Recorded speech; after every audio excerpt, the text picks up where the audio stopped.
পঞ্চম শ্রেণীর ছাত্রীর শ্লীলতাহানির অভিযোগ, যুবকের বিরুদ্ধে গাছে বেঁধে গরম হলে উত্তেজনা এলাকায়। মারা মারা জুতা পেটা করো, জুতা পেটা করো, মারা মারা জুতা পেটা করো, মারা।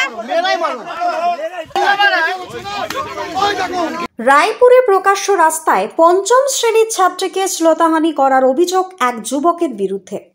হ্যাঁ, ঠিকই শুনছেন, পঞ্চম শ্রেণীর ছাত্রী শ্লীলতাহানি। প্রকাশ্য রাস্তায় শ্লীলতাহানি করবার অভিযোগ এক যুবকের বিরুদ্ধে। ঘটনাটি ঘটেছে মূলত সোনারপুর থানা এলাকার রায়পুরে। সোমবার বিকেলে স্কুল ছুটির পর বাড়ি ফিরছিল এই ছাত্রী, তারই সাথে আরও সহপাঠীরাও ছিল। রাস্তা দিয়ে সাইকেল নিয়ে অভিযুক্ত যুবক যাচ্ছিল, আচমকা দাঁড়িয়ে ওই ছাত্রীর গায়ে হাত দেয়, তার শ্লীলতাহানি করে বলেই অভিযোগ। তারপর ছেলেটি পালিয়ে যায়।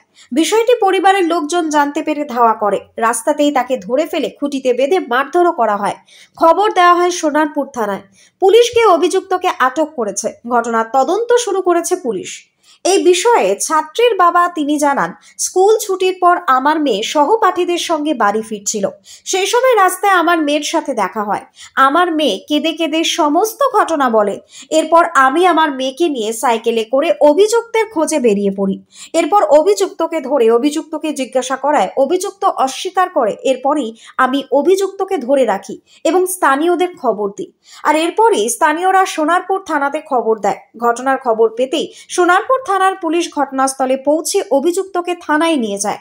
আমরা চাই অভিযুক্তের কঠোরতম শাস্তি হোক। মেয়েরা স্কুল থেকে আসছিল, ওর সঙ্গে আমার দেখা হয়েছে।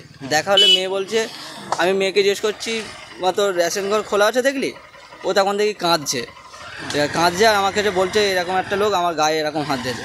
আমি তখন ওকে জিজ্ঞেস করছি লোকটা কোথায়? বললো সাইকেল নিয়ে চলে যাচ্ছে। আমি ওকে আবার সাইকেলে করে বসিয়ে নিয়ে লোকটাকে ধরতে আসলে লোকটাকে ডাকছি, ও কোনো কথা শুনতে পাচ্ছে না, এরকম ভাব করছে। আবার ওর সাইকেলের সামনে গিয়ে দাঁড়ায় গেলাম। ও জিজ্ঞেস করছি বাড়ি কোথায়, তুই এরকম করছিস কেন? বলছে আমি হোঁচট খেয়ে পড়ে গেছি, আমি করিনি। হ্যাঁ, তারপরে ওকে আমি ধরে রাখি, তারপর লোকজন জড়ো হয়ে যায় সবাই। এই বিষয়ে সোনারপুর থানার পুলিশ সূত্রে জানা গিয়েছে, নাবালিকা ছাত্রীর বাবার অভিযোগের ভিত্তিতে অভিযুক্তকে গ্রেপ্তার করা হয়েছে। দক্ষিণ চব্বিশ পরগনা থেকে বাবলু প্রামাণিকের রিপোর্ট, নিউজ বঙ্গ টাইম।